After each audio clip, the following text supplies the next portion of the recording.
Within the engineering department, we have the energy group, which I'm a part of, and within that group, we do a variety of energy transition related work, whether it be generation or storage.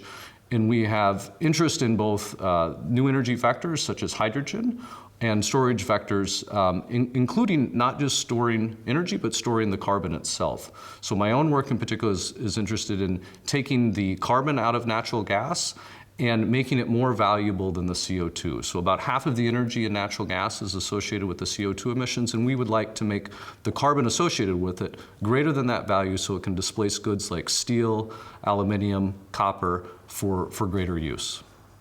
My work historically has been in aerosol science. So we have historically looked a lot at emissions, and so that's pollution coming traditionally from combustion sources, and developed a variety of techniques that allows us to make measurements of the nanoparticles that are released that are often harmful for human impact and have climate change impacts as well.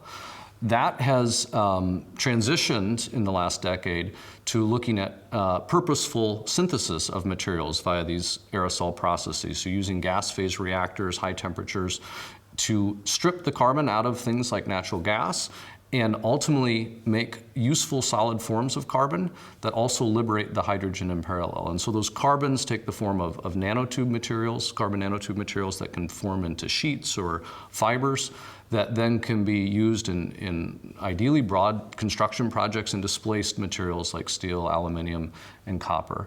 Now, these materials have wonderful properties on the nanoscale, and the real challenge has been to impart those nanoscale properties to the large-scale materials that we're synthesizing in a continuous process.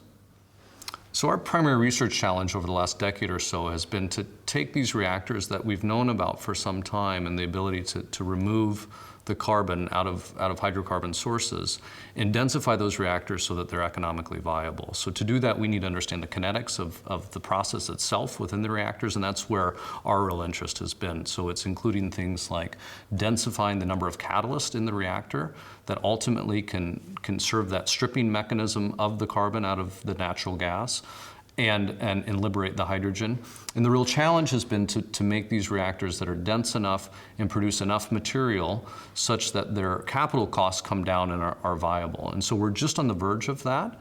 One thing that's happened fairly recently we're pretty excited about is our net hydrogen production moment, where we've shown for the first time in the world that this process can actually produce more hydrogen than it consumes.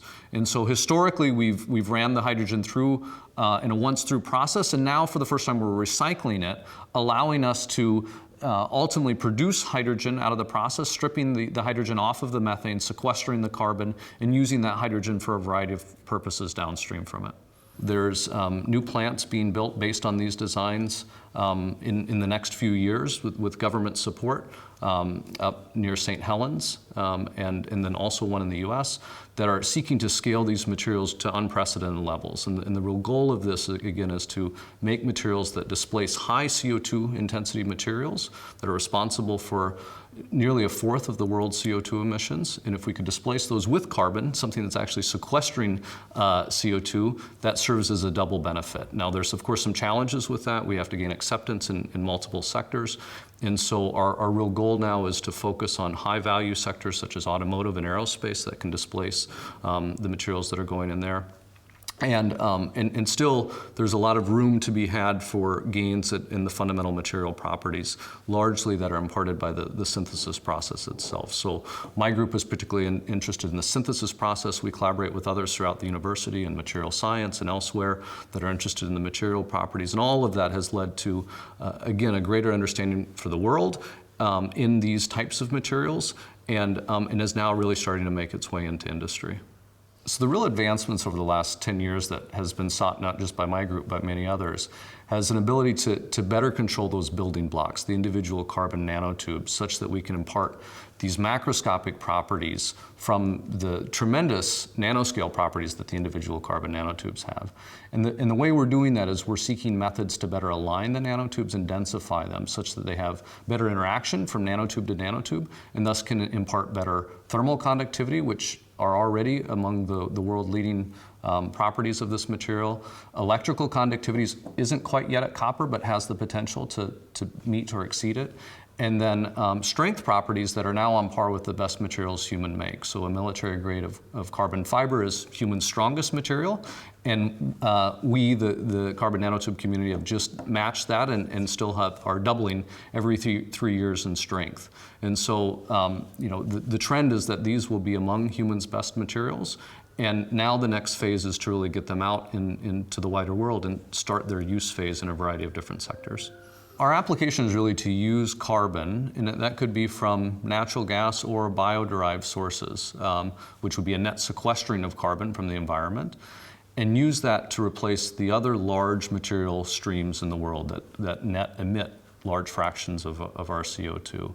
And so when one looks at just the use of natural gas in the world, if we were to displace that and remove the carbon from that, the only material streams that are used on that scale are steel, to a lesser extent aluminium, concretes. And so if one is looking for a place within the wider world economy to put the carbon, it has to serve the needs of one of those functions that steel or concrete or aluminium serve for us now. And so the real goal for our work is to make these carbons have those functions of those materials so that they can start to displace those functional forms in the wider economy.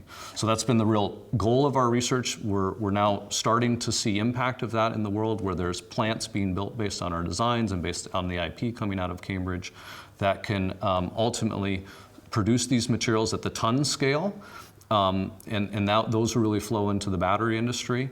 At the next scale, there'll be the high-value goods industry, such as automotive and aerospace, and that will probably consume on the order of hundreds of tons per year. And then there are plans for reactors at the kiloton scale, which are the real demonstrators that are needed to warrant the investment by multinationals at the megaton scale and beyond. And so really you're only impacting climate change once you reached the megaton scale. Everything else is nice, and it might serve functional purposes for the products, but you're not really impacting climate until you get to the large scales in which CO2 is released on. And so unless you're impacting the world on that scale, you're not benefiting climate in any way. And so that's really our ultimate goal within this work. The process, as I've inherited, came from the material science department, where they were interested in the fundamental nature of the carbon materials. So Alan Wendell's group invented this process for synthesizing carbon nanotubes. Only in the last 5 years have we realized that it has this transformational potential to sequester carbon. So not only is it an interesting form of carbon, it might be where we seek to ultimately place society's carbon rather than CO2.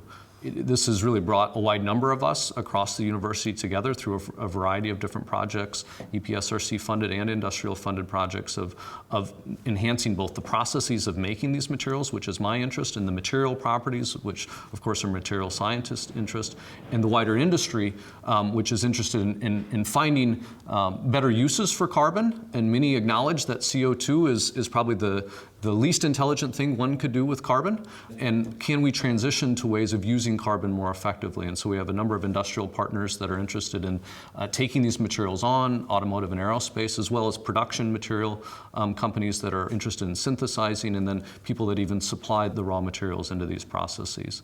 And so it really will take a network of these, really centered around the university, because this IP was generated in the university. I'm an inheritor of it. I think the wider society will be an inheritor of that great IP. And it will take us to push that out into the variety of different sectors that are needed to really interplay with these various materials and processes.